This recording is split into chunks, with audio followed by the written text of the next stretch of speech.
Essa é a minha polvo de estimação, a sashimi. E isso é um cofre com as comidas favoritas dela. O único problema é, para chegar a este cofre, ela precisa usar sua incrível inteligência e destreza para percorrer esta pista de obstáculos subaquática de 9 partes. E assim como eu fiz uma pista de obstáculos para os esquilos, já vou avisando aqui.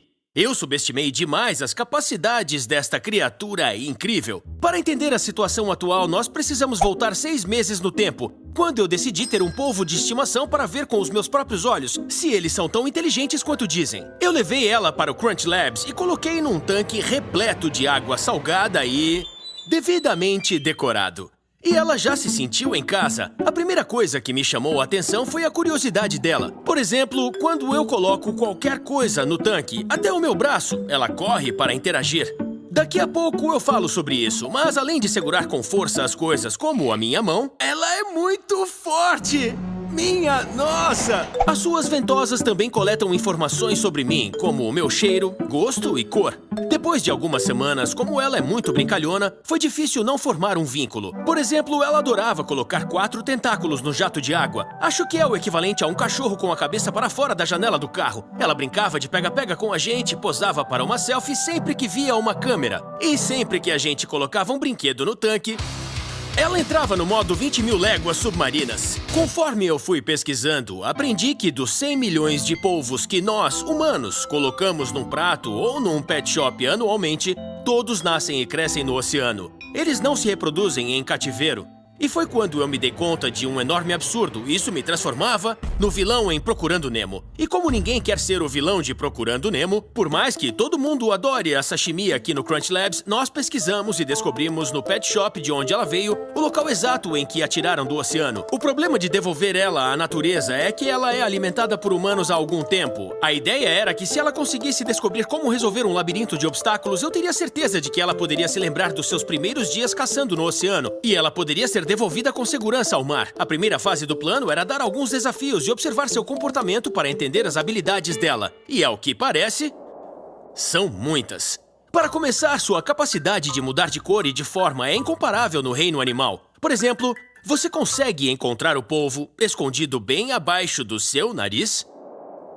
Fica ainda mais impressionante quando você põe em câmera lenta, assiste ao contrário e vê como são rápidas e convincentes essas mudanças.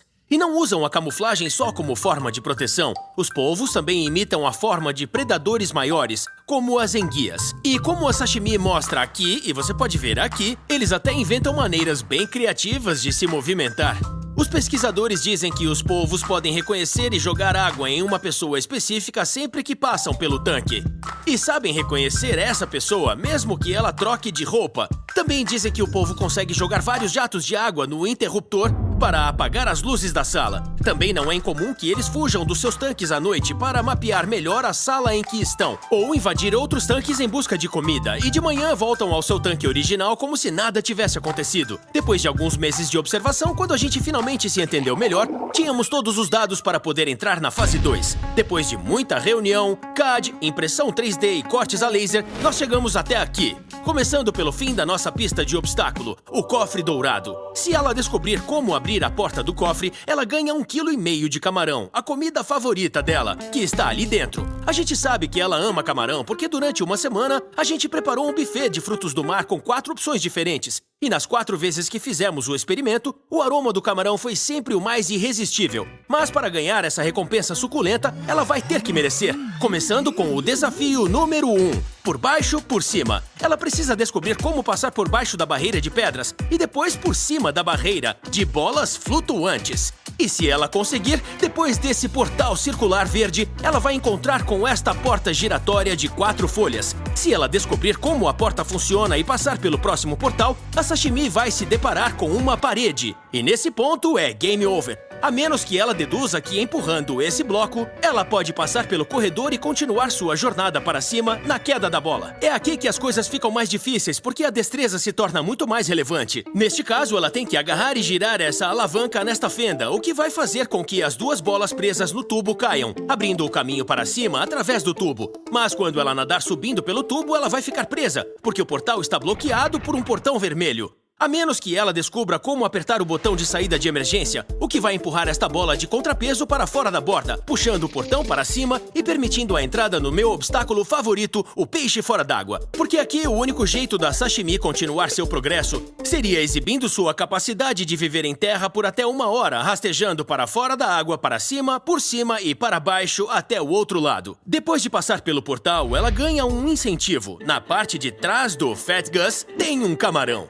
Isso faz referência à armadilha para turistas no labirinto de esquilos, em que uma noz é colocada estrategicamente para dar a oportunidade de uma foto incrível. Mas neste caso eu chamo de medusa porque enquanto ela come o camarão com o bico, que fica na parte de baixo, entre seus tentáculos, vai parecer que o Fat Gus tem 8 lindas e loiras trancinhas. E agora, revigorada, tomara que a sashimi tenha forças para o penúltimo desafio, que é um obstáculo duplo, porque tem 6 buracos no topo que vão desde pequenos a muito pequenos, e se ela seguir o caminho mais fácil, se espremendo pelo maior buraco, ela vai ter que atravessar mais labirinto. Já pelo buraco menor, ela cairia direto no final. De qualquer forma, ela chega até aqui. E se ela resolver o quebra-cabeça final abrindo o cofre, ela não só ganha o buffet livre de frutos do mar, mas também prova o quanto ela é rápida com seus tentáculos para lidar com a sua volta para o oceano no cantinho de mar onde ela foi criada. Então, com tudo pronto, tudo o que restou foi abrir essa válvula. E enquanto o cheiro de camarão fresco se espalha no aquário, ela se espreme pelo tubo como um gladiador de 8 patas num coliseu de água salgada. Então, enquanto a gente espera ela chegar até lá, é o momento perfeito para dizer que se você quiser uma reação de Natal como essa, ou essa, ou essa... Olha! Uma assinatura da BuildBox do Crunch Labs é a resposta. Com a BuildBox, você não só ganha um brinquedo divertido para montar todo mês, como vai poder fazer isso enquanto eu ensino a física por trás de como as coisas funcionam.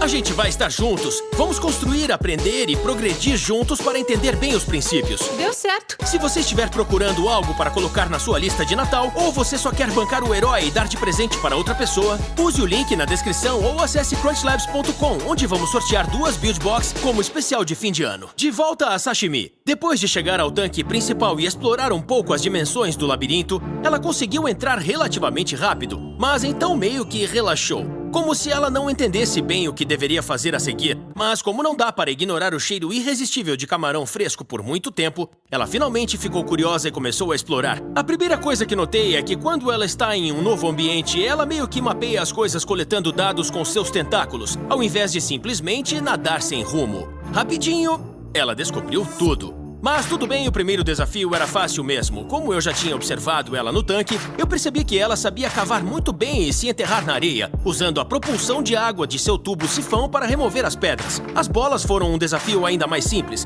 e depois de atravessar, dá pra ter uma noção de como ela usa seus tentáculos como olheiros para coletar informações fundamentais. Na natureza, os polvos podem estender os tentáculos ao redor e dentro de fendas, não só para cheirar e provar, mas também para ver e pensar de forma independente.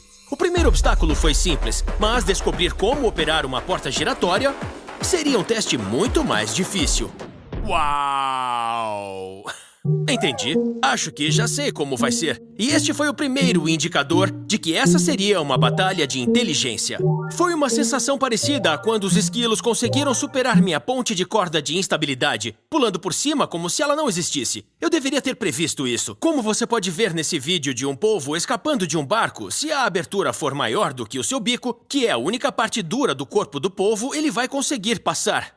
No replay, dá pra ver o bico ou a boca da sashimi bem aqui. Por mais que essa parte pareça um narigão, na verdade é o corpo, onde ficam todos seus órgãos vitais, como seu cérebro, estômago, brânquias, rins, saco de tinta, sifão e seus 3 corações. 2 outros fatores sobre os polvos é que seu sangue é azul porque é a base de cobre, que é mais eficiente em ambientes frios e com baixo oxigênio. E se perderem um tentáculo, eles crescem de novo e ficam idênticos ao original. E agora, o empurra-bloco. Ela chegou a esse ponto e ficou confusa e sem um caminho óbvio a seguir. Mas é aqui que a sua curiosidade natural compensa. Ela não está só sentindo com os seus tentáculos, mas também puxando e empurrando constantemente para ver com o que ela pode interagir. E então, por instinto, ela descobriu que essa parte vermelha não tinha tanta resistência assim e abriu o caminho para a queda da bola. E eu sabia que esse seria difícil. Primeiro, porque não tem espaço suficiente para ela se espremer. E segundo, empurrar e puxar as paredes também não iria resolver. E depois de lutar em vão por algum tempo para descobrir o que precisava fazer, ela ficou frustrada e simplesmente parou e ficou sentada, quase como se ela estivesse processando todos os dados que tinha coletado. E foi nesse momento que eu tive certeza que eu tinha perdido a batalha. Enquanto ela estava se exibindo, mantendo contato visual comigo,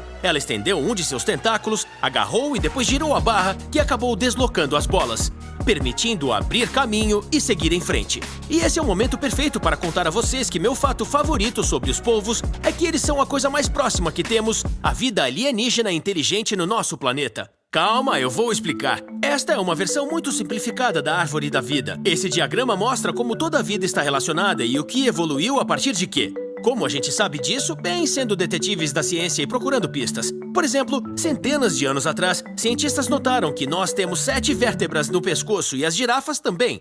Mas espera um pouco, as baleias também, os ratos, elefantes, leões, cavalos e morcegos. É uma pista de que todos compartilham um ancestral comum e pertencem a um grupo, os mamíferos. E não é só o pescoço. Olha o que acontece se você comparar os ossos do braço de um ser humano com os de um morcego, de uma galinha, uma tartaruga, um golfinho. É incrível o que pequenas mutações benéficas e milhões de gerações podem produzir. E claro, o desenvolvimento do genoma nos últimos 40 anos nos permitiu comparar o DNA de diferentes espécies e verificar nossas respostas no fim do livro. Enfim, usando essas técnicas, se quiser ver onde nossa linhagem se separou da linhagem dos polvos, você tem que voltar a mais de 500 bilhão de anos até um simples plateuminto. Se olhar de perto, os animais que nós consideramos inteligentes estão aqui deste lado da árvore da vida, como golfinhos, cães, porcos, cavalos, humanos e até pássaros, dinossauros e peixes, que têm inteligência e modo de pensar que se relacionam entre si, como os ossos dos braços que eu mostrei. Mas os polvos desenvolveram sua inteligência de forma totalmente independente de todos aqui. Parece um alienígena de outro planeta, e é por isso que eles são tão diferentes de nós.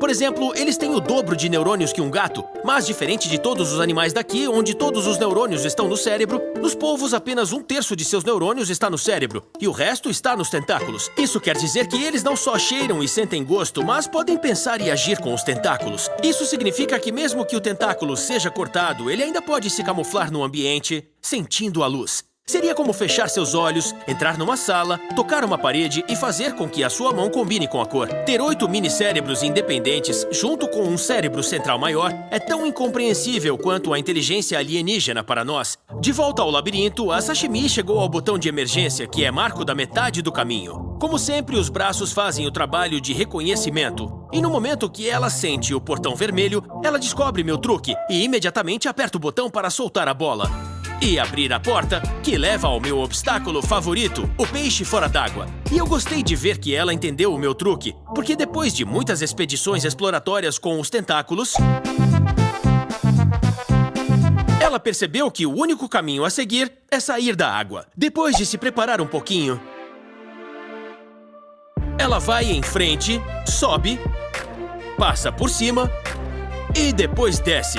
E isso mostra outro superpoder do polvo. Eles sobrevivem fora da água por até 1 hora. E como você pode ver... Olha! Tem um polvo comendo caranguejo! Também por isso eles são grandes caçadores, dentro e ao redor das poças de maré. E agora que chegamos à reta final, acho que ela merece uma pausa para um lanche com a medusa. Como eu esperava, assim que ela viu o camarão nas costas dele, começou a mastigar com o bico. E como ele fica bem no meio dos tentáculos, isso nos dá ideias de diferentes penteados para o Fat Gus. Começando com uma opção loira praia mais fluida, que pode se transformar em um topete mais moreno. E ela consegue alterar a aparência porque todos os polvos têm 4 truques na manga. Primeiro, a pele deles é coberta por sacos chamados cromatóforos, cheios de pigmento preto, vermelho ou amarelo. O polvo usa seus músculos para inflar esses sacos com um balão para conseguir qualquer combinação dessas 3 cores. Eles ainda têm uma camada abaixo chamada iridóforos, que refletem comprimentos de onda de luz, resultando num azul como o dos pavões ou besouros. Depois ainda tem outra camada que reflete a luz ambiente chamada luciforos. Além de tudo isso, eles podem usar uma estrutura muscular chamada papila para alterar a textura da pele, criando sulcos e lombadas. E como eles acionam essas estruturas em 200 milissegundos, mais rápido que um piscar de olhos, isso faz do polvo um mestre do disfarce no reino animal. Agora ela entrou no labirinto e vemos que ela escolheu o buraco maior, portanto terá mais labirinto pela frente. E eu estou adorando isso, porque é muito a cara da Sashimi. E a gente percebe que ela está a fim de brincar por um tempo e fazer todas as escolhas erradas do labirinto. Mas no fim ela se cansou e pegou um atalho. Isso significaria a desclassificação, mas eu demonstro maturidade e deixei pra lá. E chegamos ao cofre dourado. Depois de um mês de treinamento em todos os obstáculos, ela conseguiu. E com a maré a seu favor, ela foi direto até a porta, arrancou com seus tentáculos e imediatamente se deleitou com o delicioso sabor de uma vitória merecida com a maior pilha de camarão que ela já viu. E depois dela se empanturrar, era hora de cumprir minha parte do acordo e dar a ela o final feliz do Procurando Nemo que ela merecia. Eu dirigi 8 horas pelo litoral até a praia exata onde ela nasceu. Como ela descobriu as soluções de todos os meus desafios, eu tinha certeza de que ela saberia se lembrar de como era caçar o próprio alimento em mar aberto. E foi um momento agridoce. Tem uma coisa sobre os polvos que eu ainda não contei.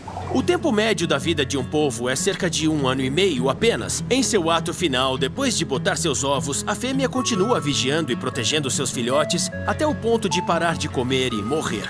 Isso é exatamente o que a mãe fez por ela exatamente nessas mesmas poças de maré.